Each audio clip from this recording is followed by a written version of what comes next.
So, Gilivers, dito tayo ngayon sa Orani dahil naghahanap tayo ng kakaibang negosyo. Sabi nyo nga, Doc, bigyan mo kami na iba't ibang klaseng negosyo. So, nakita tayo dito, ang binebenta nila is per kilo. So, pwede ka pong bumili dito. May mga items na 180 lang per kilo. At ang good news po nito, pwede nyo itong i-franchise. Pwede kang magkaroon dyan sa barangay nyo. Ito po, barangay lang po to. Okay, so sabi niya, ano na sila dito, marami na silang suki. Okay, so tingnan natin, ano ba yung mga kinikilo. Sa YouTube ko. Sir, kumusta sir? Magandang hapon po. Anong name mo sir? Roland po. Sir Roland. Sir Roland, ano ba yung mga kinikilo natin dito? Meron po tayo dito mga Llabe Gatala. Ayan. Ito po. Pwede po siyang pang per kilo kapag sa mga wholesale po natin. Magkano 1 kilo sir? 180 pesos po. Bawa ito, merong tayong itak. Ito po per piece din Per po piece siya. to. Pwede per piece or per kilo? Apo, kapag Okay. wholesale. Tapos meron din po tayo dito mga medyas. 10 pairs na po siya sa isang pack. 200 pesos lang po. Ang ganda ng idea ng store nyo sir, no? Ito pa, pakita natin. Tapos ito pong ating mga Phillips screw at saka flat screw. Meron po tayong mga per kilo. Ganda, no? Sir, ito pwede itong ipa-franchise, no? Apo, Pwede na i-franchise, no? Wholesale po sila sa Ganito siya. Marami kang pwedeng gawin dito sa business na to. So, pwede kang mag-wholesale tapos ibenta sa barangay, tama, Apo. sir? Kasi mababa lang yung halaga, no? Or pwede kayong mag-franchise. Ganon. Basta alam mo, pagka meron ka nakitang gantong business opportunity, palawakin mo na imagination mo, yung idea mo. So, punta ka lang dito kila sir sa Tapulaw. 11 tools per kilo. Yan. Tapos, meron din yung Shopee, no? Apo. Okay, so ang maganda nito, meron kang physical store, tapos pwede ka rin mag-e-com. Pwede ka sa Shopee and Lazada, pwede rin, no? Yan, sir. Ito po, meron po tayo dito mga vice grip, metros, saka mga tungsten. Saka yung mga kadalasang ginagamit ko ng mga construction.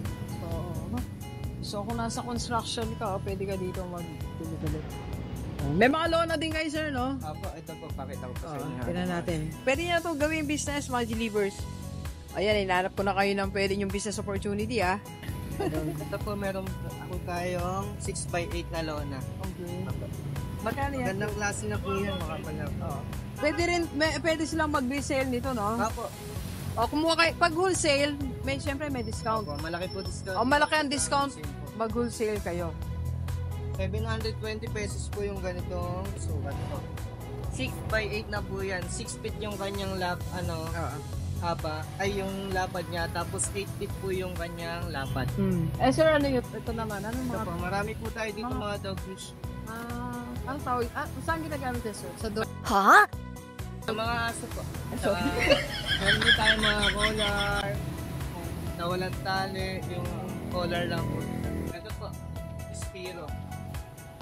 Marami po yan. Yung mga 16 liters po namin na nakaraan na doon nakalagay, naubos na po yung 200 pieces. Win-wholesale na po.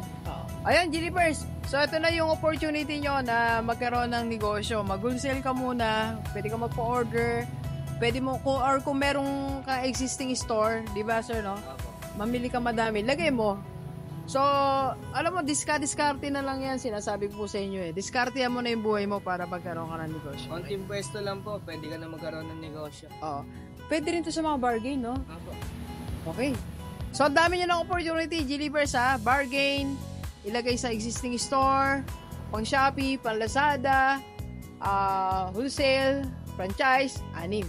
Or mag-put up ka na sarili mong ganito, 7.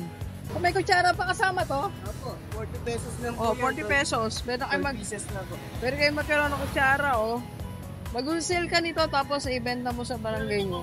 Ito, laruan to, sir.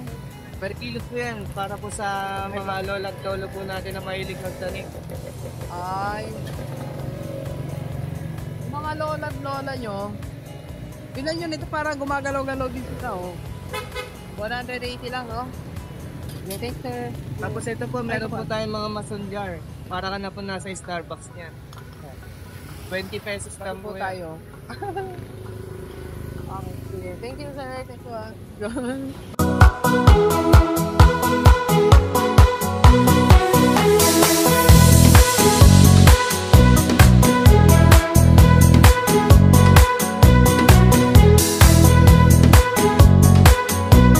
Thank you, sir, Thank ah. you po. Let's go, sir. Go. Thank you.